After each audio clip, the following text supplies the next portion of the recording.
Un cordial saludo a todos ustedes, nuestra amable audiencia. Es un gusto encontrarnos en esta nueva edición de nuestro programa Sobre la Mesa. El día de hoy estaremos tratando uno de los temas neurálgicos del mes de noviembre. Hablamos de la masacre de obreros acaecida en Guayaquil, el 15 de noviembre de 1922.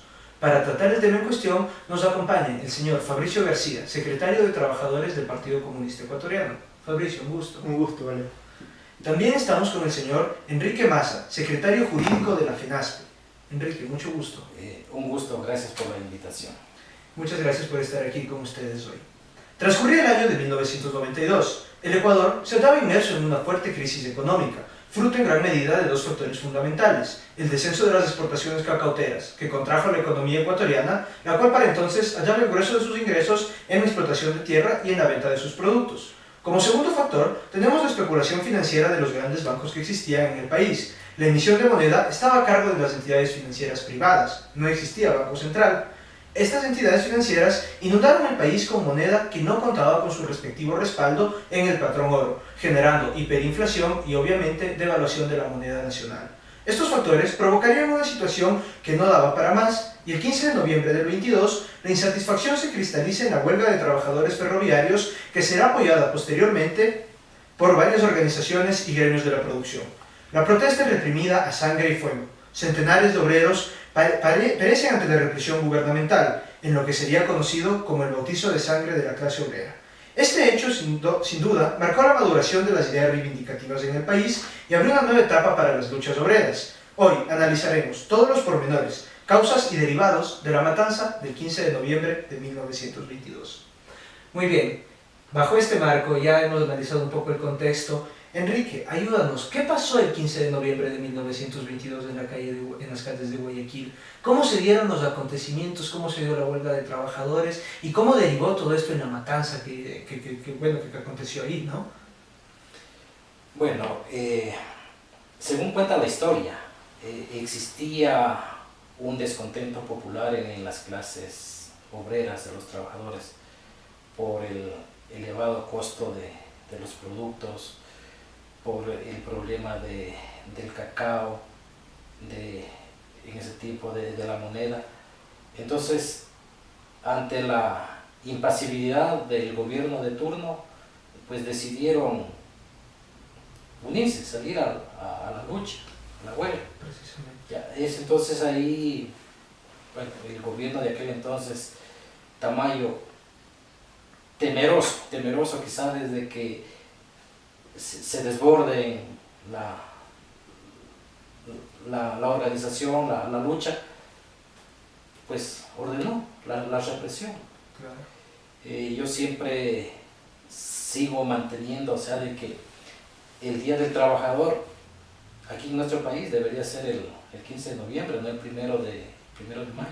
Hubo una declaratoria recientemente en la Asamblea declarando el 15 de noviembre como el Día de la Lucha Obrera, si no me equivoco. Sí, lo hicieron hace poquito precisamente. Así que, solo para acotar. Bueno, Fabricio, ahí cuéntanos más o menos también, ¿qué pasó en las calles de Guayaquil el 15 de noviembre? ¿Cómo se dio este movimiento de masas? Bueno, el 15 de noviembre sí es una fecha tal vez que haya que darle mayor análisis a nivel nacional. Yo sigo sosteniendo que si bien es verdad existió fuertes problemas económicos, también otro de los factores fue que veníamos de una guerra mundial en la cual también nos afectó como país y afectó a todo el mundo. Pero además de eso existía una conciencia en los trabajadores, existía un grupo dirigencial que estaba de una u otra forma en estos temas de la revolución y en estos temas de la organización. ¿Y de dónde surge esto? Pues no hay otro surgimiento que es del alfarismo, de estas montoneras y de estas revoluciones. Esto no ocurrió muchos años después del alfarismo y aún estaban vivas las células, estas células que cuando se termina la revolución alfarista, cuando es traicionado Alfaro y es tomado el poder por la clase burguesa, pues sin duda quedaron esas raíces que se transformaron en poco tiempo en movimiento obrero. El movimiento obrero empieza a surgir, empieza a organizarse, porque el 15 de noviembre no se organiza con con trabajadores no organizados, se organiza con colectivos organizados. Claro. O sea, ya existían las sociedades de carpinteros, las sociedades de panaderos. Las asociaciones mutuales también. Existían, y eso existían porque existía una organización y había un germen revolucionario que las había formado.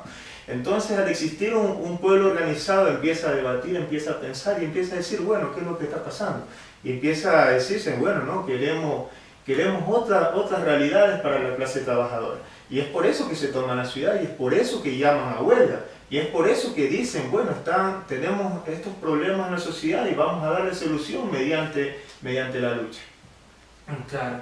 Bueno, en esta lucha que se da el 15 de noviembre, en toda esta efervescencia social, cómo salen los trabajadores, cómo luego llega la orden desde Quito al coronel Barriga, si no me equivoco, de sofocar por los medios que sean necesarios la revuelta y que la calma regrese a Guayaquil.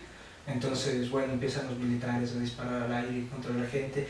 Todo este baño de sangre, todo este aquelarre que hubo en las calles de Guayaquil, ¿pudo haberse evitado? ¿Representaban en verdad las grandes masas populares del 15 de noviembre movilizadas un peligro para el gobierno de turno? ¿Tenían esa intención de tomarse el poder? Obviamente, con toda la movilización popular pudieron haberlo hecho, pero ese era el trasfondo tal vez de la propuesta del 15 de noviembre, o la propuesta del 15 de noviembre apuntaba más a las reivindicaciones salariales, apuntaba más hacia un proceso organizativo de nueva forma. Es decir, pudimos evitar la represión considerando que no representaba ningún peligro, ningún peligro. Toda revuelta representa obviamente un peligro para la facción dominante, para el poder ejecutivo de turno en ese momento. ¿Qué opina usted, Enrique? Yo creo que sí, porque ellos reclamaban la reivindicación de sus derechos. ¿Ya? ¿Y qué hubiera hecho el gobierno de turno en aquella época? Atender las peticiones de los trabajadores. Y yo creo que con eso, reivindicando en cierta manera los derechos de los trabajadores, aceptando las peticiones de que ellos hacían, la revuelta de aquella época se hubiera quedado. Bueno, pudo ser mejor manejada tal vez sentándose a conversar con los sindicatos, con los dirigentes de los sindicatos, con las mutualistas, y pudo haberse evitado toda la masacre. ¿Tú qué opinas, Fabricio? Por supuesto que se pudo haber evitado.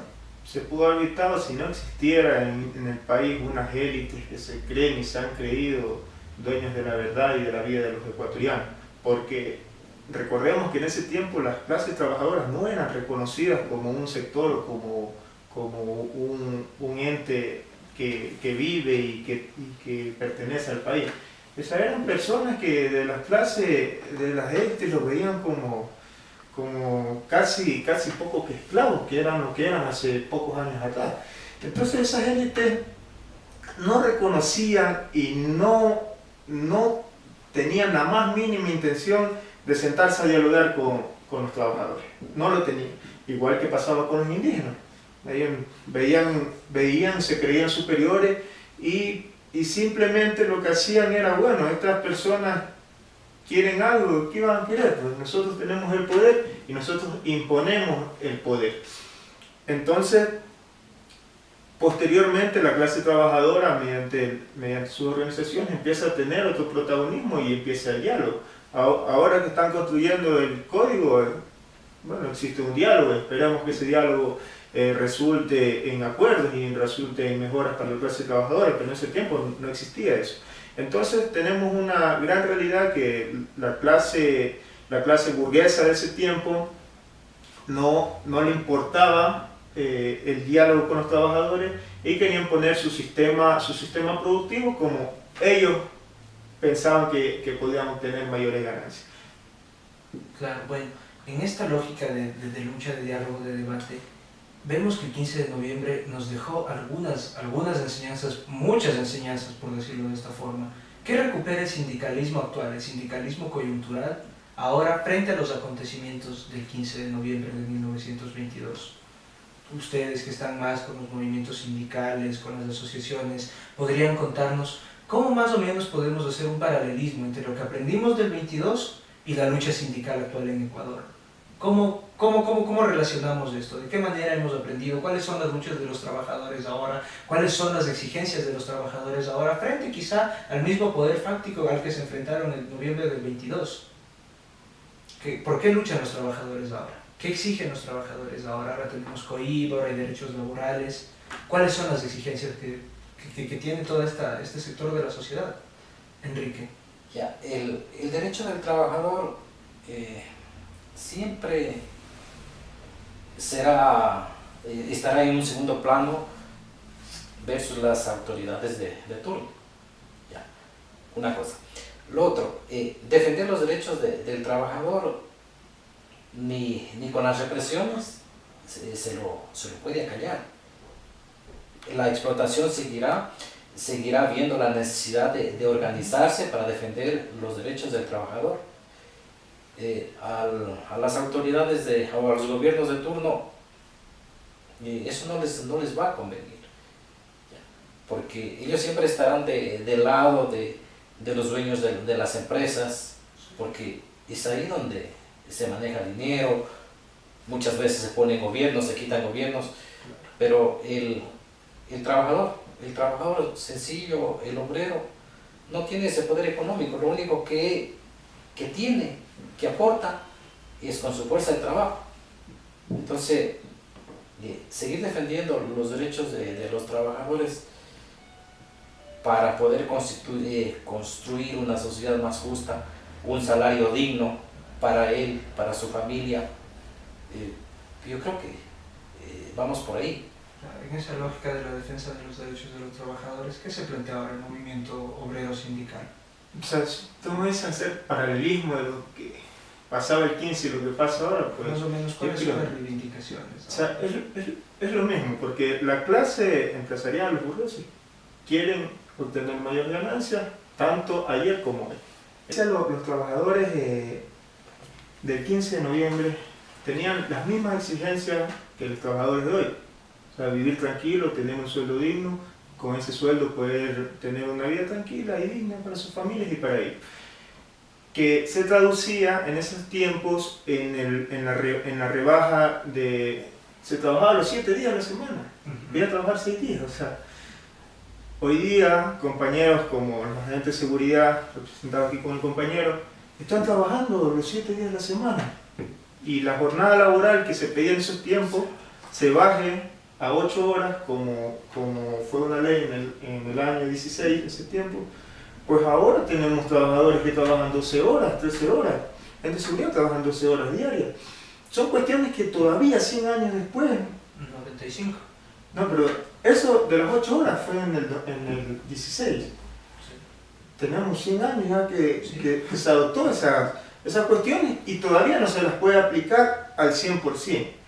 Las reivindicaciones que quiere el trabajador son sueldos dignos. En esos tiempos se pedía sueldo digno, porque no puede ser que tú trabajes toda una vida y todo ese sueldo, ese trabajo no te alcance ni para tener una vida digna, para mantener a tu familia, no para vivir con opulencias, pero para vivir dignamente. Entonces, temas como el de las ganancias, temas de una mayor equidad en la repartición de temas como utilidades, o sea, lo que genera el trabajador, el tema del respeto de los derechos. Actualmente se trabaja en toda una gama de derechos que debería tener el trabajador, tanto como la mujer embarazada, las personas que tienen discapacidad, el tema de la salud, el tema de la misma seguridad en el trabajo. Todos esos son puntos que tienen que abordarse en el código, que se los pedía anteriormente y igualmente se los pide ahora. Muy bien. Enrique, por ahí cuéntanos qué tal con la situación con los agentes de seguridad que mencionaba Fabricio, que tal vez es un símil que se puede hacer, ¿no? Sí, realmente lo que es en el área de la seguridad, vivimos inmersos en una explotación sin misericordia. Como decía el compañero, el guardia de seguridad trabaja 25, 26 días al mes, trabaja las 12 horas. ¿Por qué? Por un sueldo básico. Ya. Las horas extras es risible que muchas empresas les pagan a 50 centavos por hora extra. Por hora extra. Y por ejemplo, les obligan los componentes salariales como el 13º, 14º, fondo de reserva, les obligan a recibir. ¿Para qué? Para aparecer con un sueldo de 480, de $500. O sea, les obligan a mensualizar todo su... Claro, les obligan a recibir. El trabajador, tanto el hombre y la mujer que trabajan en el área de la seguridad, pareciera de que no tiene familia. Aparte de eso, los sueldos, no es que les pagan a mes cumplido, les pagan a los 90 días. Es una situación difícil, entonces. Y en ese tiempo... Me imagino que debió haber pasado algo muy similar, ¿verdad? Los trabajadores inconformes, jornadas extenuantes de trabajo, la falta de pago de los salarios, la mejora de los salarios. Frente a eso, ¿qué acciones emprenden los movimientos sindicales en el Ecuador? Frente a esta imperante violación a los derechos, ¿cómo ha sido nuestra forma de organizarnos a 95 años del 15 de noviembre? Ahora, bueno, tenemos la FENASPE. ¿Qué otras agrupaciones y gremios tenemos organizados como para hacerle frente un poco a esta situación que ustedes definen en los trabajadores? Una de las enseñanzas del 15 de noviembre es precisamente esa, que las condiciones de explotación existían en ese tiempo y existían ahora. La cuestión que te permite organizar a las masas y entender que hay que luchar, que hay que organizarse para precisamente cambiar esa realidad, es porque existe un trabajo de conciencia. O sea, un trabajo de formación que en ese tiempo lo dio el alfarismo y esas personas que salían de las guerrillas montoneras y entendían el problema social y organizaron y entendieron y movilizaron a la gente. Actualmente tenemos algunos problemas en la sindicalización a nivel nacional. Nosotros estamos proponiendo que se modifique el sistema de sindicato de empresa y existan sindicatos por rama.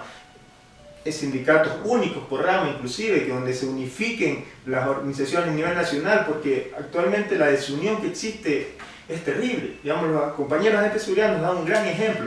Tienen una federación nacional de agentes de seguridad donde están aglutinados todas las provincias, y eso te da un poder de decidir, de decir esto es lo que queremos los agentes de seguridad y estas son nuestras reivindicaciones.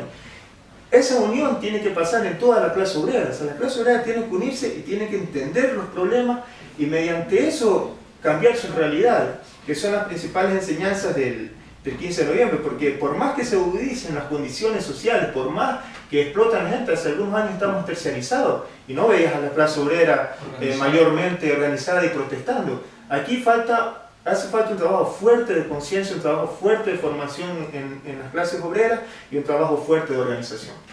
Muy bien, Hernán, frente a estas apreciaciones, ¿tú qué puedes opinar? El despertar de la conciencia en la gente, el hacer tomar, valga la redundancia, la conciencia de mis derechos, yo creo que es lo fundamental. Nosotros en el área de la seguridad, hay compañeros de que simplemente se limitan a quejarse, a lamentarse y esperar de que todo se solucione por obra y gracia. Entonces, nosotros a través de la organización vamos haciendo despertar esa inquietud en las personas, de que mis derechos me pertenecen a mí y que yo tengo que defenderlos. No esperar de que las leyes, cualquier otra persona venga a decirme, oiga, ¿a usted le están violando sus derechos? No, nosotros mismos tenemos. Ya. Las autoridades de turno, ellos no les va a interesar. Por ejemplo, nosotros tenemos algo risible.